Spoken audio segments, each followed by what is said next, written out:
Right, hello again. Today we're going to tie a pink shrimp.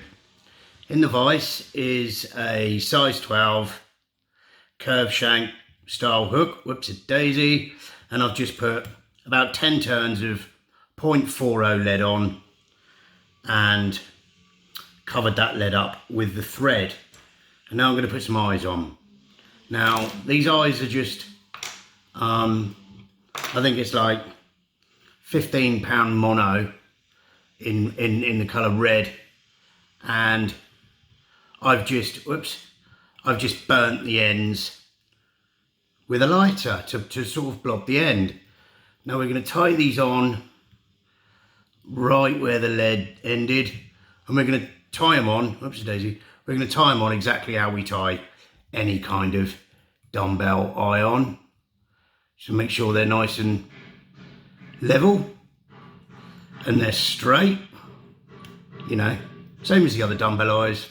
Come round, I'm just going to have a quick look, yep, come round under the eyes but over the shank, under the eyes but over the shank, and it will just lock those eyes in place, which is nice and straight, I think. Yeah, and as per usual,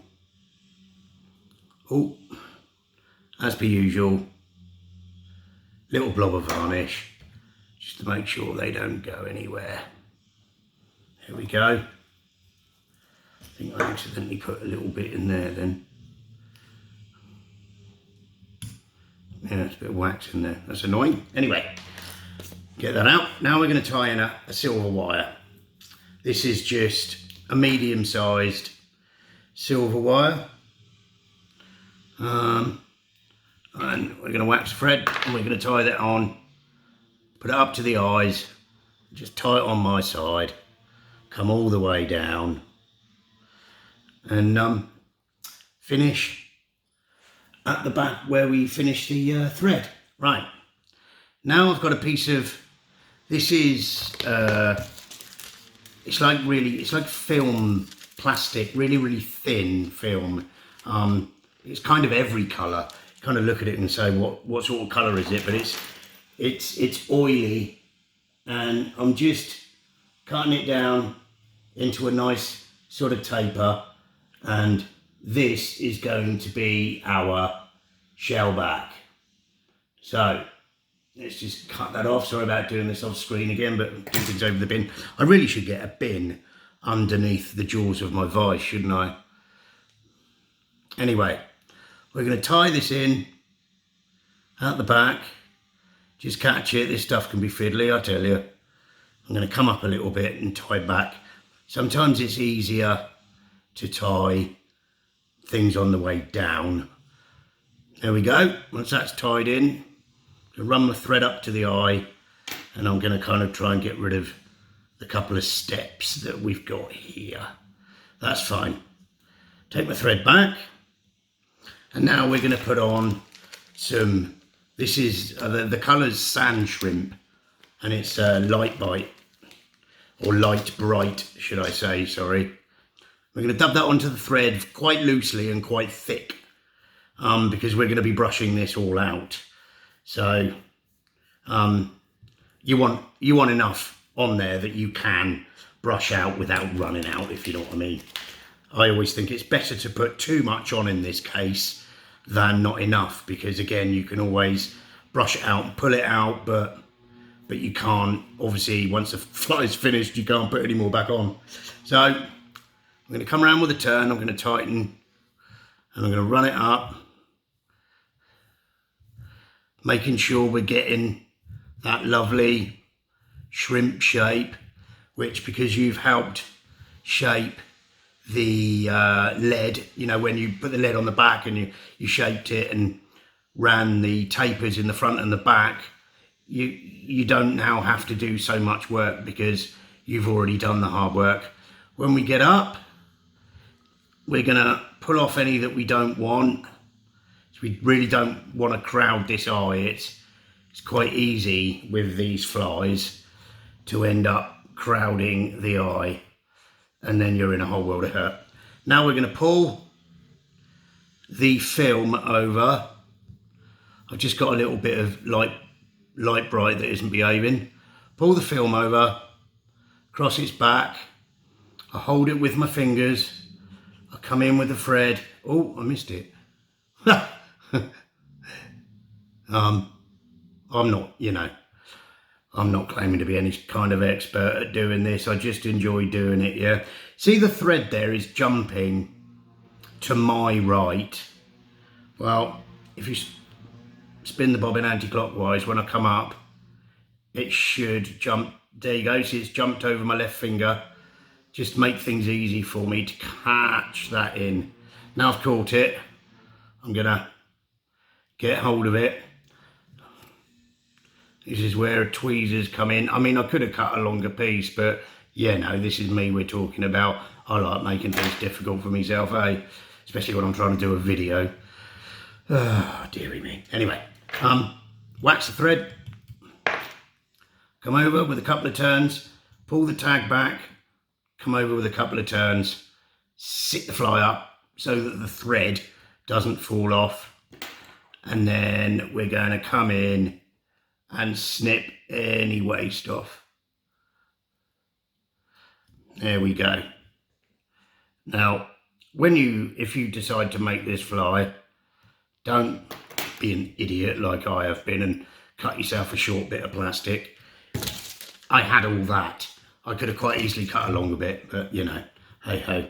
Now we're going to come round with the rib. So straight turn at the back. If you got to kind of make the plastic stay on the back of it by moving it around with your fingers and say so, hey ho even. I'm going to come over quite gently and then I'm going to pull straight down. I'm going to come over quite gently. I'm not pull straight. Oh, for goodness sake, pull straight down. I'm quite tempted to start the video again, but because I literally have just said I don't claim to be any kind of expert at this, I just like doing it. We're not going to bother because this is how, these things happen. So rather than trying to make out that nothing ever goes wrong and I'm an expert, I'll just leave things like that in. It's real, isn't it, eh?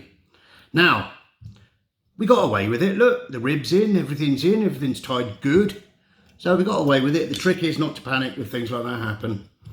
We're going to build a little thread head there. I'm going to come in with a whip finish tool and just do a whip finish. Just going to put another one in there. There we go. Right, that's better. I got all flustered now, haven't I? Because my wire snapped. Trim. Breathe a sigh of relief. And then sit the fly back down correctly. And then you got some brushing to do. So I'm going to take my little pipe cleanery with the metal bristles. And I'm going to come in underneath and I'm going to give it a brush. Just mind your hook point when you're doing this, so I can do it in a way you can see what I'm doing. Right? Sometimes if you want to pick a bit more, sometimes when you want to pick a bit more out, I stabbed myself in the leg then when I picked it up. That's why I went, oh, dearie me. Right, to pick a bit out, that's why we put, that's why we put too much dubbing on, because we can pick it out and we can pull it out. I'm quite happy with that actually, as that is. Yeah, I'm quite happy. Now we're going to come along with a little bit of varnish and we're just going to varnish the head. Now I'm going to put the varnish on my dubbing needle and I'm just gonna run a bit down. I've just sort of put it, I don't want to put it in the eye, so I've just put the varnish way back and then just bring it down either side. If you're worried that you may have got some in the eye, now's the time to just come in, Clean it off lovely. Now the threads have got a nice bit of varnish on them, I'm going to come in with some UV resin. Make sure everything's brushed down. And we're just going to put a bit of UV resin. This is a thick UV resin. And we're going to put it just on the back like that. And again, the dubbing needle, I'm just going to turn the vise so I can see what I'm doing. Bring some down the back.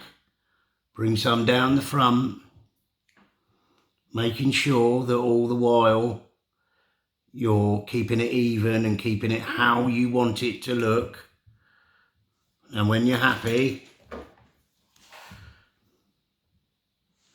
we're going to come in. Where's my foot pedal gone? There it is. We're going to come in and set it. Okay? Give it a good set, and you can see how fluorescent these fibres are. I mean, if the sun's out, they're not going to miss this, are they? Under the UV light, it really pops. And there we go. There is my little pink shrimp. And now, just to take any, I don't know if there is any tackiness. There's not normally with this UV resin, but we'll just do a nice coating of varnish over the top, because it's just going to really strengthen the fly.